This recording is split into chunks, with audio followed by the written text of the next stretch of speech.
have become aware recently of a very clever lie of Satan, and it's based in the New Age. The concept is the value of unity.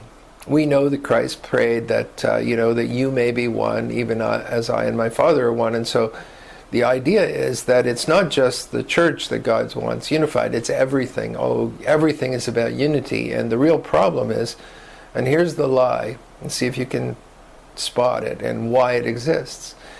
Since unity is the value, the big problem with what Satan tempted Adam and Eve in the garden was to actually eat of the fruit of the tree of the knowledge of good and evil, because good and evil itself was a duality.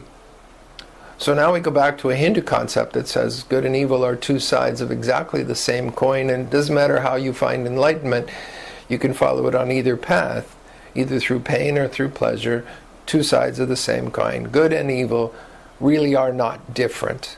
And so the real problem with eating of the tree of the knowledge of good and evil was to create a duality, is to create two sides of the same coin.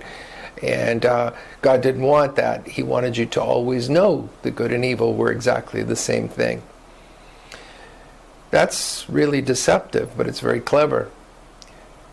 And the problem is this: that good and evil are not a duality. Good and evil are not opposite sides of the same coin. They are the presence of something and the absence of that very same thing. So let's have a look at that. See, when you talk about, adding cold to something, you can't do it. You can only take away heat until you reach absolute zero, and then there's no more cold you can add, because cold is not a thing. Heat is the thing, and the absence of the thing produces what we describe as cold. The same is true of light. Light is the thing. Darkness is not. You take away all light and you have total darkness. And once you have total darkness, you cannot add dark to total darkness, because dark is not a thing. It's the absence of a thing. Love is the same kind of thing. It exists, and you can either have love or the absence of love. And it doesn't always manifest itself in hate. Sometimes it does, and we recognize that, but sometimes it just results in selfishness. It's the idea that because I have no love for anything else, I have love for only myself. And all these things are deceptions. And so good and evil are like that. Good is the presence of God. And when we take God out of our culture and out of our society and out of our worldview and out of everything that we know, and we say, oh, atheism is just fine, what we have done is we have created what we describe as evil. People say, well, why does God allow evil in the planet? Well, the reason God allows evil in the planet is pretty simple.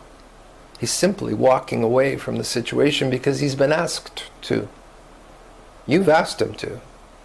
And you have to experience what that actually is and what that's actually like. And the result is what you would call evil. And you would say, but God is not doing anything. He's not stepping in, and therefore he doesn't exist, or he must be a cold-hearted monster. No, in fact, there's only one way you can actually learn reality, and that is if he allows you to experience what you have desired and what you've created.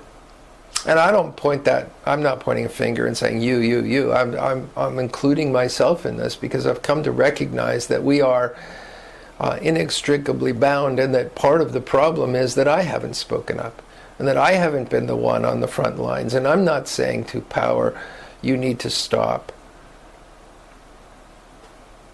We are failing. As a nation, we're failing. As a church, we're failing. As a people, we're failing. We're failing God and what he created by simply excluding him from the picture. So we have these lies out there, and these lies cannot be allowed to continue to invade our culture, because they're doing a lot of damage in that process. I will talk to you later, possibly on the same topic, in another video.